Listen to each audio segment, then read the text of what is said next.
Bonjour, j'ai toujours été interpellé par cette parole de Jésus qui proclame que quiconque met la main à la charrue puis regarde en arrière n'est pas fait pour le royaume de Dieu. C'est au chapitre 9 de l'évangile de Luc.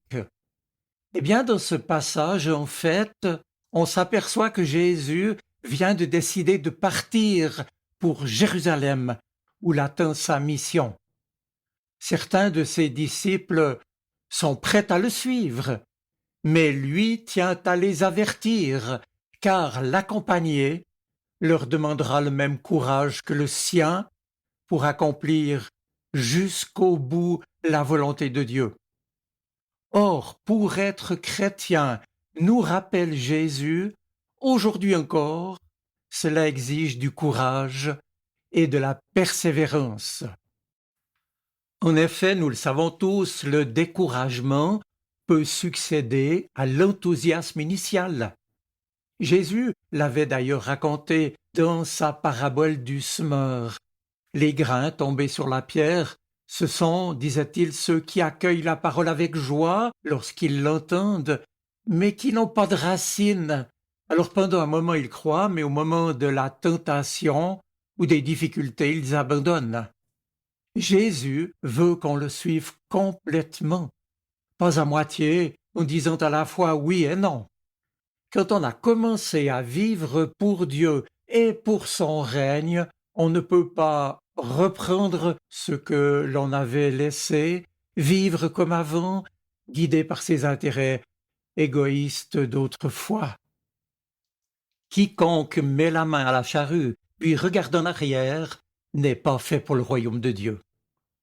Nous avons ici l'image d'un homme, probablement un paysan, un agriculteur, qui est en train de labourer son champ avec, paradoxalement, la tête tournée vers l'arrière. Voilà une curieuse façon de travailler. Impossible d'aller droit dans son labour, il ne pourra que zigzaguer. Visiblement, ce laboureur n'est pas attentif à ce qu'il fait. Or, Jésus dit « Quiconque regarde ». En grec, la forme verbale est conjuguée au présent pour exprimer une action continue, comme pour dire celui qui met la main à la charrue et qui ne cesse de regarder en arrière, celui-là est impropre au royaume des cieux. Jésus ne parle donc pas d'un simple coup d'œil en arrière, mais d'un regard insistant. La personne en question regarde continuellement en arrière. Mais pourquoi regarde-t-elle constamment en arrière? Simplement parce que son cœur est encore lié aux choses du passé, rejoignant cette autre constatation de Jésus ailleurs dans l'Évangile. Là où est ton trésor, disait-il, là aussi sera ton cœur. Cela relevait, considérons le contexte de ce passage. Jésus a prononcé ces mots en réaction à la rencontre avec un homme qui s'était approché de lui avec, semble-t-il, de bonnes intentions. Cet homme lui a fait la promesse suivante, c'est en Luc 9, 61, « Je te suivrai, Seigneur, mais permets-moi premièrement de faire ceci, de faire cela. » On veut bien être disciple de Jésus, le suivre, mais d'abord, ayons l'honnêteté d'examiner notre vie. Quelles sont les choses qui nous empêchent de nous donner totalement à Dieu? Qu'est-ce qui nous retient? Dans quel aspect de notre vie jonglons-nous encore? À quoi sommes-nous encore attachés? Et pourtant nous savons que nous devons nous en détacher. On est chrétien, mais il y a d'abord ceci ou cela qui passe avant Jésus. Et pourtant lui nous demande la priorité. Cela dit, ce message en vérité n'est pas nouveau. Il était déjà dans l'Ancien Testament. Rappelez-vous, tu aimeras le Seigneur ton Dieu de tout ton cœur, de toute ton âme. En somme, tu l'aimeras par-dessus tout. C'est cela donner à Dieu la priorité. Ainsi, au verset suivant, Jésus décrit celui qui est propre, qui est apte pour le royaume de Dieu. Il le fait par ces deux caractéristiques. Mettre la main à la charrue, c'est-à-dire se mettre au travail, et ne pas regarder en arrière. Les disciples du Christ ont donc une tâche à accomplir. Et pensons ici au travail du paysan qui, s'il se sert de sa charrue, c'est bien sûr pour labourer la terre. L'appel de Dieu à l'égard du disciple est un appel à mettre la main à la charrue pour travailler la terre et la rendre cultivable pour qu'elle puisse produire du fruit. Un symbolisme éloquent, évidemment, pas seulement destiné au monde de l'agriculture. Maintenant, l'action de mettre la main à la charrue comporte évidemment ses exigences, tout comme c'est le cas lorsqu'on devient chrétien. Tout d'abord, il faut une certaine compétence. Nous devons apprendre à manipuler la charrue correctement et à la diriger en regardant en avant dans la bonne direction. Il est évident que le champ ne pourra pas être labouré si nous ne savons pas comment nous servir de la charrue. De la même façon, le chrétien doit apprendre à être utile à Dieu. La première chose qu'il doit faire est de se tourner vers lui, vers sa parole, la lire, la méditer en priant, afin de savoir ce que Dieu attend de lui, afin d'être en mesure d'apporter sa contribution à son royaume. En nous appelant tous, bien sûr de manière différente, en nous appelant à le suivre, Jésus nous ouvre un monde nouveau pour lequel il vaut la peine de rompre avec le passé. Pourtant, des regrets peuvent nous tenter, ou tout simplement la mentalité habituelle qui n'a souvent rien à voir avec l'Évangile, tout cela peut nous séduire. C'est alors que surgissent les difficultés. D'un côté, nous voudrions aimer Jésus, d'un autre côté, nous voudrions nous laisser aller à nos attachements habituels, à nos faiblesses, à notre médiocrité, à notre ancienne vie.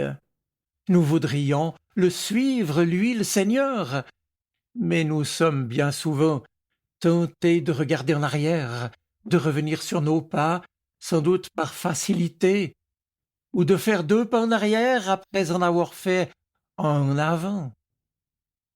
Cette déclaration de Jésus, quiconque met la main à la charrue puis regarde en arrière, n'est pas fait pour le royaume de Dieu. Cette déclaration nous appelle à la cohérence, à la persévérance et à la fidélité. Lui, notre maître, ne peut s'accommoder de notre indécision, de notre paresse spirituelle, de notre manque de générosité et d'engagement. Prenons alors la décision de le suivre à son exemple. Il a promis que celui qui tiendra jusqu'à la fin, celui-là sera sauvé. Mais alors comment résister à la tentation de revenir en arrière, de regarder en arrière? Sommes-nous tentés de bâcler notre travail, de ne pas prendre le temps de nous tenir chaque jour devant le Seigneur pour l'écouter et le laisser nous enseigner pour nous conduire? Avec l'aide de son esprit, agissant en nous, il nous faut donc apprendre à dire non à ces tentations, à refuser ces obstacles. Mais cela ne suffit pas. Avec des noms, on ne va pas très loin. Je le répète, l'avertissement que Jésus adresse aux siens nous invite positivement, avec l'aide de son esprit, à la fidélité, nous encourage à la persévérance.